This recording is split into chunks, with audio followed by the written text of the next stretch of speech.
Hello, अब हम 34 weeks पे पहुंच गए। 34 वीक्स पे बच्चा 43 से 46 सेंटीमीटर 2.2 से 2.4 केजी का हो गया। जब भी बच्चा सोएगा तो बच्चे की आंखें बंद होगी, जब बच्चा उठेगा तो बच्चे की आंखें खुल जाएगी। बच्चे का एक स्लीप शेड्यूल सेट हो चुका है। बच्चे की बॉडी पे जो वर्निक्स की लेयर थी, जो थिकन लेयर थी, अब वो थिन होने लग गई है। बच्चे के जो टेस्टिकल्स थे पहले एब्डोमेन में थे, अब नीचे स्क्रोटम में जा रहे हैं। अगर मेल बेबी है, अगर किसी वजह से जल्दी डिलीवरी होती है तो वो बच्चे के टेस्टिकल्स एब्डोमेन में रहेंगे। जब पैदा होता है बच्चा तो बच्चे के टेस्टिकल्स सोलन होते हैं, एनलार्ज्ड होते हैं, क्योंकि उसमें फ्लूइड डिपॉजिट होता है। थोड़े दिनों में वो चला जाएगा। अब बच्चे के सारे ऑर्गन्स बन गए, सारे डेवलप हो गए, लंग्स की डेवलपमेंट चल रही है, ब्रेन की डेवलपमेंट चल रही है। जो बच्चे के छोटे छोटे फिंगर्स हैं, टोज हैं, उनके जो नेल्स हैं वो एंड तक पहुंच गए हैं, तो आपको नेल क्लिपर लेने की जरूरत पड़ेगी। ये तो थी माँ बच्चे की बात। अब करेंगे माँ की बात। माँ में अब क्या होगा, जो यूट्रस है वो पेल्विस में डिसेंड कर रहा है, that is called engagement.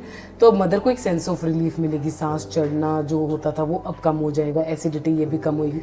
Baby का जो बम्प है वो 5 इंचेस अबव द अम्बलाइकस दिखेगा। मदर की आईज में इचिंग, ड्राइनेस ये सब हो सकती है, ये डिहाइड्रेशन की वजह से। तो आप अपना हाइड्रेशन अच्छा रखिए, डॉक्टर से मिलकर टीयर ड्रॉप्स लीजिए।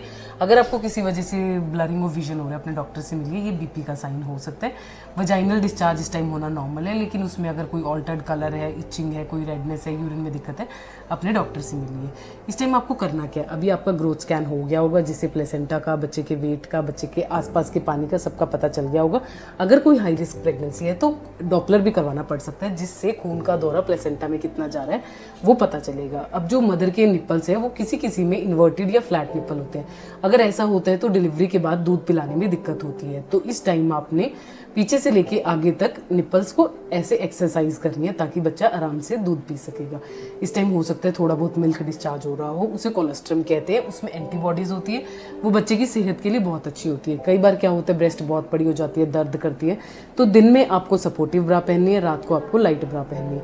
किसी किसी को इस टाइम पाइल्स हो सकते हैं। पाइल्स अगर है तो आपको कॉन्स्टिपेशन अवॉइड करना है, हाई फाइबर डाइट लेनी है, हाई फ्लूइड डाइट लेनी है। आप सिट बात कर सकते हैं और मुझे फॉलो कर सकते हैं।